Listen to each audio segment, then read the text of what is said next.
dream vacation to Dubai starts from rupees 29,999 only with GT Holidays. அடிக்கடி suicide பண்ணிக்கிறேன்னு சொல்கிறா.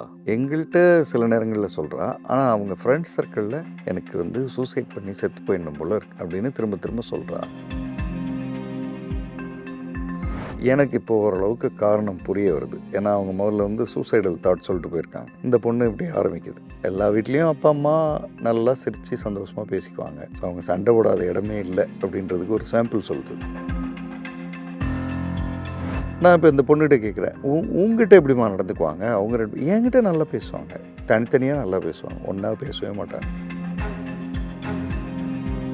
இப்போ நான் ஏன் செத்து போகணும்னு தோணுது? இப்போ அப்பா அம்மா சண்டை போட்டால் சண்டை போடாதீங்கன்னு தானே சொல்லணும். அப்படி சொன்னேன், சரி என்ன அடிச்சிட்டாங்க. அதாவது பியூர் ஈகோ இருக்குல்ல சார், ஃபைட்டு, அது வந்து குழந்தைகளை இந்த மனநிலைக்கு தான் தள்ளும். ஏன்னா தே ஆர் லெஃப்ட் அவுட். வீட்டுக்குள்ளே அப்பா அம்மா இருந்தும் அனாதையாக வாழறாங்க.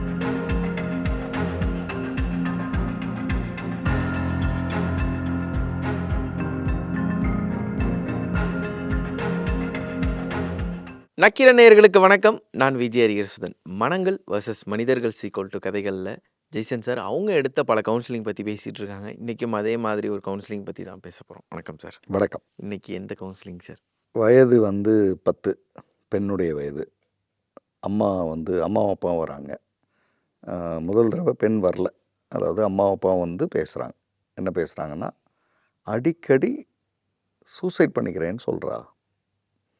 எங்கள்கிட்ட சில நேரங்களில் சொல்கிறா. ஆனால் அவங்க ஃப்ரெண்ட்ஸ் சர்க்கிளில் எனக்கு வந்து சூசைட் பண்ணி செத்து போயிடணும் போல இருக்கு அப்படின்னு திரும்ப திரும்ப சொல்கிறா. என்ன காரணம் எதுன்னு புரியலை. அப்புறம் ஏன் அப்படி சொல்கிறான்னு தெரியலன்னு அழறாங்க அம்மா. அப்பா வந்து தெரியலைங்க, நல்லா தான் வளர்க்குறோம், நல்ல பாசமாக தான் பார்த்துக்குறோம், இல்லை வேறு எதுவும் பிரச்சனையா என்ன எங்களுக்கு ஒன்றும் புரியல. ஸ்கூல்லலாம் போய் பேசி பார்த்தோம், அங்கெல்லாம் ஒன்றும் எதுவும் நெகட்டிவாக எதுவும் நல்லா படிக்கிறா, நல்ல ஹோம்ஒர்க்லாம் ப்ராப்பராக பண்ணிடுவா அப்படின்லாம் எல்லாம் ஃப்ரெண்ட்ஸ் ஏதாவது இந்த பாடி ஷேமிங் அது இதுன்னு ஏதாவது பண்ணுறாங்களா அதெல்லாம் கேட்டு பார்த்தோம். அப்படிலாம் ஒன்றும் இல்லை, நல்ல பொண்ணு, நல்ல அதாவது ஒரு உறவை வந்து சரியாக மெயின்டைன் பண்ணணும்னு நினைக்கிற பொண்ணு. ஸோ அந்த மாதிரி இருக்கிற பொண்ணு என்ன எப்படின்னே தெரியல அப்படின்னு சொல்லி சொன்னார். சரி, அப்போது இன்னும் சில விஷயங்கள்லாம் அவங்கள்ட்ட கேட்க வேண்டியதெல்லாம் கேட்டுட்டு பெண்ணை பார்க்கணும் அப்படின்னு சொல்லி சொன்னேன். மறுநாள் வந்தாங்க அவங்க. இப்போது பெண்ணை பார்த்தாச்சு. பேசும்போது நம்ம எதுக்காக இங்கே உட்காந்துருக்கோம் அப்படின்னு தான் ஆரம்பிக்கிறேன் நான். தெரியல, அப்பா அம்மா வர சொன்னாங்க, ஏதோ நீங்கள் எனக்கு நல்லதெல்லாம் சொல்லுவீங்கன்னு சொன்னாங்க அப்படின்னா. நான் பல முறை பேரண்ட்ஸுக்கிட்ட சொல்கிற விஷயந்தான், கவுன்சிலிங் உனக்கு நல்லது சொல்லுவாங்க, உன் வாழ்க்கைக்கு நல்லது, இதையெல்லாம் சொன்னால் யார் கவுன்சிலிங்க்கு வர்றவங்களா இருந்தாலும் ஒரு எரிச்சலோடு தான் வந்து உட்காருவாங்க. இந்த எரிச்சலை நான் முதல்ல கடக்கணும். ரொம்ப சிரமம். அது ரொம்ப சிரமம். அதனால் பேரண்ட்ஸுக்கு நான் இந்த பேரண்ட்ஸ் உட்பட எல்லாருக்கும் சொல்கிறது, போதனையாளர் மாதிரி மாறி. ஆமாம், சும்மா போய் ஒருத்தரை பார்த்துட்டு வருவோம்மா, அவர் எனக்கு வெல் விஷயம் எனக்கு நல்லா தெரியும், சும்மா ஜாலியாக பேசிட்டு வருவோம் அப்படின்னு சொன்னால் அது வேறு. அதை விட்டுட்டு உன் வாழ்க்கைக்கு நல்லது, அவர் சொல்கிறத கேளு, அவர் ஒரு ஒளியை காட்டுவார் பாரு அப்படின்றதெல்லாம் தேவையில்லாத வேலைகள். அதாவது நம்ம சொல்கிறது சரியாக இருக்குன்றது எதிர்காலத்தில் தான் தெரியும். அது எதுக்கு நம்ம இப்போவே வந்து அது சரியாக தான் இருக்கும், நீ வந்து அப்படியே கேட்டுக்கோ அப்படின்றதெல்லாம். எப்படியாவது என் பொண்ணு மாறிட மாட்டாளா, அதனுடைய வெளிப்பாடு தானே தவிர நான் சொல்கிறது சரின்றது இல்லை அதில். அப்போது இந்த பொண்ணுக்கிட்ட வந்து இல்லைம்மா சும்மா ஜாலியாக பேசலானுங்க. சரி, எனக்கு இதை நாங்கள் வந்து ஆக்சுவலாக ஒரு காஃபி ஷாப்பில் மீட் பண்ணோம். நான் அதுவே ஜாலியாக இருக்கும் வெளியில் அப்படின்னு நினச்சேன். ஆனால் இந்த பொண்ணு வந்து தெரில, நீங்கள் ஏதோ சொல்லுவீங்களா கேட்க சொன்னாங்க அப்படின்னு சொல்லும்போது சரியில்லையே அப்படின்ட்டு, அப்புறம் அவங்களுக்கு என்ன பிடிக்கும் ஏதோ கேட்டு அதெல்லாம் ஆர்டர் பண்ணிட்டு அப்படியே சும்மா ஒரு டிரைவ் போவோமா அப்படின்னு காரில் ஸ்டார்ட் பண்ணிட்டோம். இப்போது கொஞ்சம் தூரம் டிரைவ் போகிறோம். இப்போ டிரைவ் இதுக்கு முன்னாடி போயிருக்கீங்களா அது இது எல்லாம் பேசிகிட்டே வரும்போது இந்த பொண்ணு ஆரம்பிக்குது, நாங்கள் டிரைவ்லாம் போயிருக்கோம், நிறைய போவோம் வருவோம், ஆனால் நான் பின்னாடி சீட்டில் தான் எப்போவும் உட்காருவேன். அப்படி பொதுவாக பெண் குழந்தைகள் அப்பாவுக்கு லெஃப்டில் அந்த நேவிகேட்டர் சீட்னு சொல்கிற சீட்டை ஆக்குபை பண்ண தான் விரும்புங்க. அம்மா வந்து பின்னாடி தேமேன்னு உட்காந்துட்டு வருவாங்க, தனியாக தான் நடக்கும். ஆனால் இந்த பொண்ணு வந்து நான் பின்னாடி தான் உட்காருவேன் அப்படின்னு. நீ ஏன் பின்னாடி உட்காருவ? நார்மலாக இங்கே தானே உட்காருவாங்க அப்படின்னு. இல்லை எங்கள் அப்பாவும் அம்மாவும் சண்டை போடுவாங்க, அதனால் நான் பின்னாடி போயிடுவேன். இல்லைம்மா கார் ஏறும்போது நான் தான் வந்து உட்காருவேன். அவங்க முன்னாடியும் பின்னாடி அவர் பின்னாடி திரும்பி திரும்பி பார்த்து சண்டை போடுவார் எங்கள் அப்பா. அதனால் எங்கள் அம்மா வந்து நீ பின்னாடி வா, நான் அங்கே வந்து உட்காந்து பார்ப்போம், அப்போ தான் இது சரியாக வரும் அப்படின்னு வண்டியை நிறுத்தி என்னை இறக்கி பின்னாடி உட்கார வச்சுட்டு அவங்க 2 பேரும் சண்டை போடுவாங்க. சரி, அப்புறம் எங்கெங்கெல்லாம் சண்டை போடுவாங்க?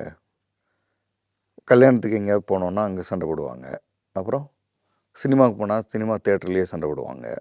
அப்புறம் ஸ்கூலுக்கு வரும்போதே சண்டை போடுவாங்க. டீச்சர்கிட்ட 2 பேரும் சேர்ந்து சண்டை போடுவாங்க. வெளியில் வந்து இவங்க 2 பேரும் சண்டை போட்டுக்குவாங்க. அப்புறம் நான் வந்து எங்கள் வீட்டுக்கு யாராவது என் ஃப்ரெண்ட்ஸ் மாதிரி வந்தாங்கன்னா அவங்கெல்லாம் என்ன எப்படி படிக்கிறாங்க என்னன்னு கேட்டுட்டு உடனே அப்பா வந்து நீ பிள்ளைய வளர்க்குறதே சரியில்லைன்னு அம்மாக்கிட்ட சண்டை போடுவார். அம்மா வந்து ஏன் உங்களுக்கு பிள்ளை இல்லையா, எனக்கு தான் பிள்ளையான்னு அவங்க சண்டை போடுவாங்க. அப்படின்னு ஒரு ஒரு 15 சாம்பிள் சொல்லுது, வேறு வேறு இடங்களில் நடக்கிற விஷயங்கள். எனக்கு இப்போ ஓரளவுக்கு காரணம் புரிய வருது. ஏன்னா அவங்க முதல்ல வந்து சூசைடல் தாட் சொல்லிட்டு போயிருக்காங்க. இந்த பொண்ணு இப்படி ஆரம்பிக்குது. சரி, இதெல்லாம் பார்க்கும்போது உனக்கு என்ன தோணும்? நாங்கள் 4th ஃப்ளோரில் இருக்கோம். சரி, அந்த 4th ஃப்ளோரில் வந்து கார்னரில் ஒரு கொஞ்சம் பால்கனி மாதிரி இடம் இருக்கும். சரி, அங்கே போய் நின்று பார்ப்பேன். அப்படியே குதிச்சிட்டா என்னன்னு தோணும் எனக்கு. ஐயோ, ஏன் அப்படி? எல்லா வீட்லேயும் அப்பா அம்மா நல்லா சிரித்து சந்தோஷமாக பேசிக்குவாங்க. எங்கள் அப்பா அம்மா வந்து சண்டை போடாத இடமே இல்லை. நான் ஒன்று சொல்லுவேன், சொன்னால் நீங்கள் சிரிச்சிருவீங்க அப்படி. சொல்லு அப்படின்றேன். எங்கள் அப்பா வந்து அம்மா வந்து குளிக்கிறதுக்குள்ளே போனால் போய் கதவை தட்டி திறந்து சண்டை போட்டு வெளில வருவார். கத்துவாங்க, வெளியிலேருந்து அப்படி கத்துவார், அவங்க உள்ளேருந்து அப்படி கத்துவாங்க. ஸோ அவங்க சண்டை போடாத இடமே இல்லை அப்படின்றதுக்கு ஒரு சாம்பிள் சொல்லுது. கோயிலுக்கு போனால் சண்டை போடுவாங்க. சரி, சண்டை போடுவாங்கன்னா என்ன போடுவாங்க? யார் வந்து கரெக்ட், இதுதான் அவங்க பேச்சு. யார் வந்து அடுத்தவங்க கரெக்டுன்னு ஒத்துக்கிறாங்களோ அப்போ சண்டை முடிஞ்சிடும். ஒத்துக்கிறதுல தான் பிரச்சனையே இருக்குது. யார் ஒத்துக்கிறாங்களோ அப்போ சண்டை முடியும். ஒத்துக்காத அவ்வளோ சீக்கிரம் ஒத்துக்க மாட்டாங்க 2 பேரும் அப்படின்னே சொல்லுது. பால்கனிலேருந்து குதிச்சிருவேன் அப்படின்னு சொன்னீங்க, அப்புறம் வேறு என்ன அப்படின்னு சொல்லி கேட்குறேன். அப்போ வந்து அதுக்கப்புறம் எனக்கு அந்த மாதிரி நிறைய இடத்துல தோணும். எப்போ எங்கள் அப்பா ஷேவ் பண்ணிவிட்டு இந்த பிளேடு வைப்பாங்கள்ல, அதை எடுத்து அப்படியே கழுத்தில் அறுத்துக்கலாம்னு தோணும்.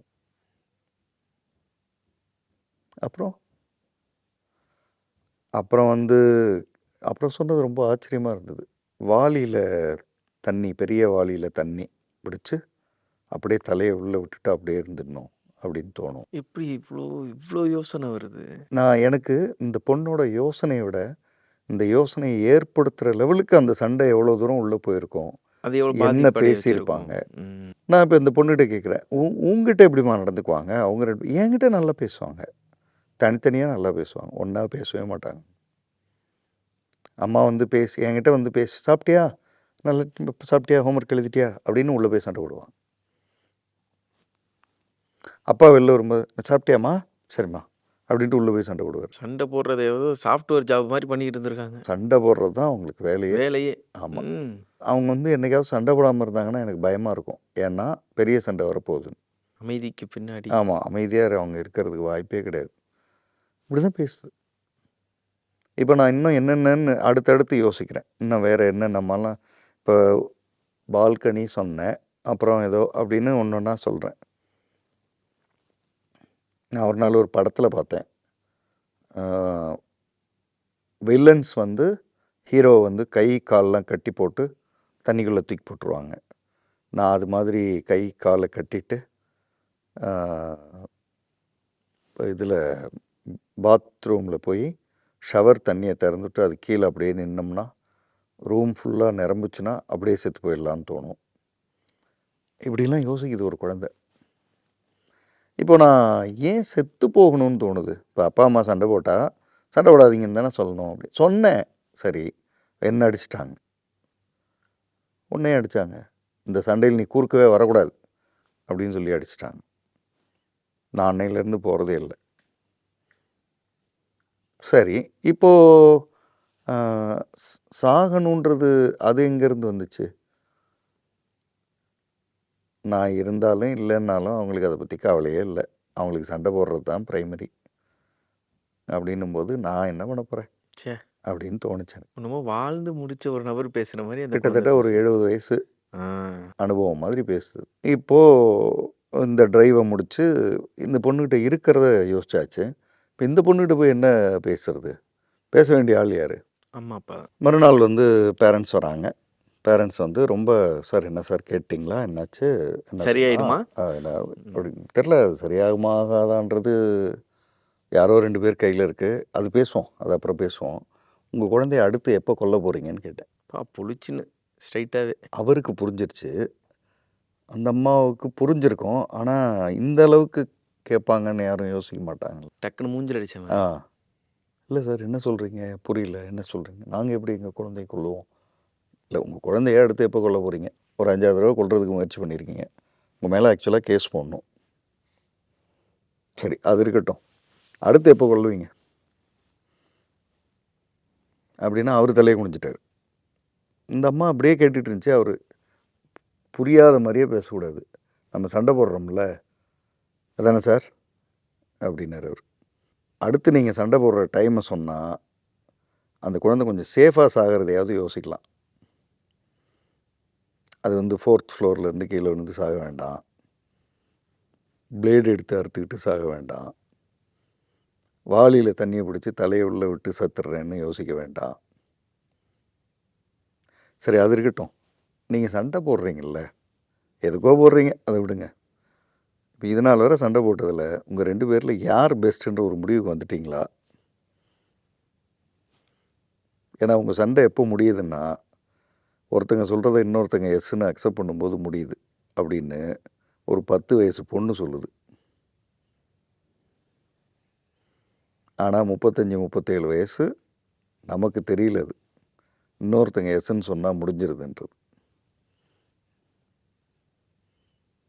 நான் அமைதியாக உட்காந்துருக்கேன்.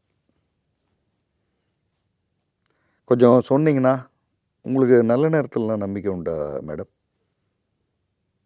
அந்த ஜாதகம்லாம் பார்ப்பான். நம்பிக்கை உண்டு சார். இல்லை அதெல்லாம் ஏதாவது இருந்தால் நல்ல நேரம் பார்த்து சண்டை போட்டிங்கன்னா பொண்ணு நல்ல நேரத்தில் செத்து போகும், நேராக சொர்க்கத்துக்கு போகும். அழறாங்க, 2 பேரும் அழறாங்க, கண்ணில் தண்ணி வருது. நாங்கள் கிளம்புறோம் சார், இதுக்கு மேலே என்ன சார்? இதுக்கு நீங்கள் எங்களை வந்து ஒரு நடு ரோட்டில் நிற்க வச்சு செருப்பை கட்டி அடிச்சுருந்துருக்கலாம் அப்படின்றாரு அவர். நான் ஒன்றும் பேசலை, அமைதியாக இருக்கேன். அந்த அம்மா வந்து இல்லை நீங்கள் புரியுது, ஆனால் என்ன உங்கள்கிட்ட எதுவும் சொல்ல, நாங்கள் தானே எங்கள் மேலே தான் தப்பு அப்படின்னு அந்த அம்மா புலம்புது. இந்த ட்ரீட்மெண்ட் வந்து ஹார்ஷ்னு எனக்கு தெரியும். இது இப்படி தானே சொல்லி ஆகணும் சார். இந்த உலகத்திலே சேஃபான பிளேஸ் எது? எல்லா குழந்தைங்களுக்கும் அவங்க அம்மா அப்பா தான். வீடு. வீடு. வீட்டில் ஒரு பொண்ணு ஒரு குழந்தை எப்படியெல்லாம் சூசைட் பண்ணிக்கலான்னு முயற்சி பண்ணேன்னு சொல்லுது. முயற்சி பண்ணல, தோணுது. அது இப்படி பண்ணிக்கிட்டா என்ன? முக்கியமாக நான் இங்கே இருந்து என்ன பண்ண போகிறேங்கிற எப்படியும் நான் இருந்தாலும் இல்லைன்னாலும் இவங்க சண்டை அடிச்சுக்கிட்டு யார் பெஸ்ட்டுன்னு அடிச்சுக்குவாங்க. அதில் யாரோ ஒருத்தங்க ஒத்துக்கும் போது சண்டை முடியும். இதுக்கு நான் எதுக்கு இங்கே? அதுதான் வந்து சூசைட்கான காரணம். அதையும் சொன்னீங்களா? சொன்னேன். அந்த வார்த்தை இன்னும் இதை முடித்து அவங்க வந்து இதை பேசினதுக்கு பிற்பாடு இந்த இப்போ நான் சொன்னதை சொல்லி இந்த குழந்தையோட பார்வை தான். ஸோ எனக்கு என்னமோ அந்த வீட்டில் நீங்கள் 2 பேர் மட்டும் இருக்கிற மாதிரி எனக்கு தெரியுது. சொல்லுவாங்க வேண்டா வெறுப்பாக பெற்று போட்டு அதுக்கு காண்டாமிருகம்னு பேர் வச்சேன் அப்படின்லாம் ஏதோ கிண்டலாக சொல்லுவாங்க. நீங்கள் வேண்டா வெறுப்பாக பெற்றீங்களா என்னன்னு எனக்கு தெரில. ஆனால் உணர்வுபூர்வமாக அதை கொல்றதுக்கான அத்தனை முயற்சியும் பண்ணிகிட்ருக்கீங்க. இல்லை சார், நாங்கள் ஒரு நாளும் அப்படி நினச்சதில்ல. ஆமாம், உங்கள் பொண்ணே சொல்லிச்சு, நீங்கள் 2 பேரும் தனித்தனியாக வந்து ஒரு 10 வயசு பொண்ணு சொல்கிற மெச்சூரிட்டியை பாருங்கள், தனித்தனியாக வந்து என்கிட்ட பாசமாக இருப்பாங்கன்னு சொல்லிச்சு. அப்படின்னா என்ன? அப்பா அம்மாவாக சேர்ந்து இன்னும் அந்த பொண்ணுக்கிட்ட பாசமாக நீங்கள் இல்லை, தனித்தனியாக இருக்கீங்க. தனித்தனியாக உங்கள் பாசம் என்ன? இந்த பக்கம் வரும்போது போகும்போது சாப்பிட்டியாமா, தூங்கிட்டியாமா, ஸ்கூல் போகலாமா, ஸ்கூல்லேருந்து வந்துட்டியா, ஹோம்ஒர்க் முடிச்சிட்டியா, தானே பாசம். ஏன்னா உங்களுக்கு உங்கள் சண்டை தான் பெரிய சண்டை. சரி, அந்த சண்டை என்ன அப்படின்னா பியூர் ஈகோ. 2 பேரும் சம்பாதிக்கிறாங்க, 2 பேரில் யார் வந்து கரெக்டுன்னு அடிச்சு டெய்லி ஏதோ ஒரு ரீசன். கதவை ஏன் திறந்த, கதவை ஏன் மூடின, ஒரு 1/2 மணி நேரம் போடு, இதில் சண்டை போடு. பைப்பு ஏன் திறந்த, பைப்பு ஏன் மூடின, இல்லைன்னா ரிவர்ஸில் பைப்பு ஏன் மூடல, பைப்பு நீ ஏன் திறந்த. விட்டு கொடுக்குற மனப்பான்மை கிடையவே கிடையாது. நான் வந்து வாஷ் பேஷனில் இருக்கிற பாத்திரத்தெல்லாம் கழுவுறதுக்குள்ளே நீ வந்து போய் இதை செஞ்சுட்டு வரக்கூடாதா? அந்த மீனிங்கே என்னென்னா, நான் இதை செய்யும்போது நீ அதை செய்யக்கூடாதா? அதாவது பியூர் ஈகோ இருக்குல்ல சார், ஃபைட்டு. அது வந்து குழந்தைகளை இந்த மனநிலைக்கு தான் தள்ளும். ஏன்னா தே ஆர் லெஃப்ட் அவுட். வீட்டுக்குள்ளே அப்பா அம்மா இருந்தும் அனாதையாக வாழறாங்க. எத்தனை வீடுகளில் இது நடக்குதுன்னு தெரில. அப்பா அம்மா இருந்தும் அனாதையாக வாழறதை விட ஒரு கொடுமை. நம்ம என்ன சொல்கிறோம், அனாதை இல்லங்களில் கொண்டு போய் விடுறதை பேசுகிறோம். இங்கே வீட்டில் இருந்துக்கிட்டே அனாதை இல்லையா இல்லாமல் மாற்றுறது இருக்குல்ல, அது எவ்வளோ பெரிய கொடுமை. வீட்டில் இருக்கும்போது எப்படி இந்த குழந்தைங்களுக்கு இந்த தாட்ஸ் வரும்? இல்லை, இப்போ நீங்கள் அப்பா அம்மாவும் சண்டை போட்டுக்கிட்டா ஒரு குழந்தை என்ன பண்ணும்? நிம்மதி இல்லாமல் என்ன போய் அது மேக்ஸிமம். நான் அந்த பொண்ணுக்கிட்ட கேட்டேன், இல்லைம்மா சண்டை போடும்போது நீ போய் அப்பா சண்டை போடாதீங்க அதெல்லாம். நான் அப்படியே துடிச்சு அழுவேன், அப்படியே குதிப்பேன். நான் அது செஞ்சு காமிக்குது. நான் அப்படியே குதிச்சு அழுவேன், ஆனால் கண்டுக்கவே மாட்டாங்க. ஹை போ அப்படின்ட்டுருவாங்க. நான் வெளியில் வரேன்ல, கதவை மூடிடுவாங்க. இப்போ நான் வெளியில் வரேன்ல, அப்போ தான் எனக்கு தோணும். அப்போ அதாவது அந்த பொண்ணுக்கு ஒவ்வொரு நாளும் ஒவ்வொரு விதமாக தோன்றதில் இன்றைக்கி எப்படி சாகலாம் அப்படின்னு தோணும். இதைத்தான் அது ஃப்ரெண்ட்ஸுக்கிட்ட சொல்லியிருக்கு, நான் செத்து போயிடலான் இருக்கேன். செத்து போயிடலான் இருக்கேன்றது கூட அப்பா அம்மா கிட்ட சொல்ல முடியல, அதுக்கு சொல்கிறதுக்கு இடம் இல்லை. எந்த ஃப்ரெண்ட்ஸ்கிட்ட சொல்கிறதுனால தான் உங்கள்ட்ட இவங்களுக்கு தெரிய வருது. அப்படி தான் தெரிய வருது. அப்பா அம்மா கிட்ட சொல்கிறது, ஃப்ரெண்ட்ஸுக்கிட்ட சொல்கிறது. அப்புறம் எங்கேயோ இது பேசுகிறத யாரோ அங்கே அப்பார்ட்மெண்ட் மாதிரி தானே, இதில் வந்து யாரோ பேசுகிறது கொள்வது கேட்டு இவங்கள்ட்ட வந்து சொல்லி ஒரு 6 மாதம் கழித்து அவங்க வந்து நல்லாயிட்டதா பேரண்ட்ஸ் வந்து சொன்னாங்க. பேரண்ட்ஸ் சொல்கிறத நான் கேட்குறதில்ல. குழந்தைகிட்ட பேசினா ஜம்முன்னு, அங்கிள் இப்போல்லாம் அப்பா அம்மா சண்டையே போடுறதில்ல அப்படின்னு. அதோட அதை முடிச்சிட்டேன். நான் அதுக்கு மேலே அதை பேசவே இல்லை. தொடர்ந்தா ஆமாம், அது பழைய நினைவுகள் அதெல்லாம். அப்படியா நீங்கள், நான் சந்தோஷமாக இருக்கேன், ஹாப்பியாக இருக்கேன், 2 பேருக்கு நடுவில் தான் படுத்துங்கிறேன் அப்படிலாம் சொல்லிச்சு. Right, okay, done, things are getting better, இதுக்கு மேலே இதை பேச வேண்டியதில்லை. அவங்க அப்பா மட்டும் சொன்னார், அதாவது சார் எங்களுக்குள்ளே நாங்கள் நீயா நானாக தான் அடிச்சுக்குவோம், ஆனால் அது இவ்வளோ தூரம் பாதிக்கும்ன்ற லெவலுக்கு நாங்கள் யோசிக்கலை. அது நீங்கள் அடுத்து எப்போ கொல்ல போகிறீங்கன்னு கேட்டது வந்து, நான் அன்னைக்கு வந்து செத்துட்டேன் சார் அன்றைக்கி அப்படின்னா. நீங்கள் சாகலை, அந்த ஒரு ஈகோ வச்சுட்டு ஒரு ஆள் தெரிஞ்சிட்டு இருந்தார், அந்த ஆள் போயிட்டார், நீங்கள் வந்துட்டீங்க. அவங்க செத்துட்டாங்களா உங்கள் மனைவி? அவளும் செத்துட்டா சார் நடிச்சிருச்சு. சரி போய் வாழ்க்கையை பார்ப்போம் அப்படின்னு அதோட இந்த கவுன்சிலிங் முடிவு. நீங்கள் சொன்ன அந்த ஒரு வார்த்தை தான் இந்த கவுன்சிலிங்கோட முடிவு. நீங்கள் உங்கள் குழந்தைய நீங்கள் எப்போ கொல்ல போகிறீங்க, இந்த வார்த்தை பல பேர் செவிகளுக்கு வந்து அவங்களோட ஆத்மாவை தட்டி எழுப்பி. 2 பேர் நீயா நானான்னு கணவன் மனைவி சண்டை போட ஆரம்பிக்கிறதுக்கு முன்னாடி இது வந்து நம்ம குழந்தைய கொல்றதுக்கான ஒரு வாய்ப்பு அப்படின்னு நினச்சிட்டு அவங்க சண்டை போட ஆரம்பிக்கணும், அவ்வளோதான். 6 முதலமைச்சர்களுடனான அனுபவம் பகிர்கிறார் டைரக்டர் ரைட்டர் VC குகநாதன். உங்கள் நக்கீரன் இதழில் சினிமா கொட்டகை புதிய தொடர் வாங்கி படியுங்கள். நக்கீரன் டிவிக்கு சப்ஸ்கிரைப் செய்யுங்கள். உங்கள் ஆதரவே எங்கள் பலம். ஆசிரியர்களுக்கு நண்பனாகவும் மாணவர்களுக்கு ஆசானாகவும் திகழும் தேர்வு வழிகாட்டி. ஒவ்வொரு பாடத்திற்கும் அனுபவமிக்க ஆசிரியர்களின் துல்லியமான தெளிவான விடைகள். CNC இருக்கு, தேர்வு பயம் எதற்கு? இது தீரன் பப்ளிஷிங் ஹவுஸ் விற்பனை வெளியீடு.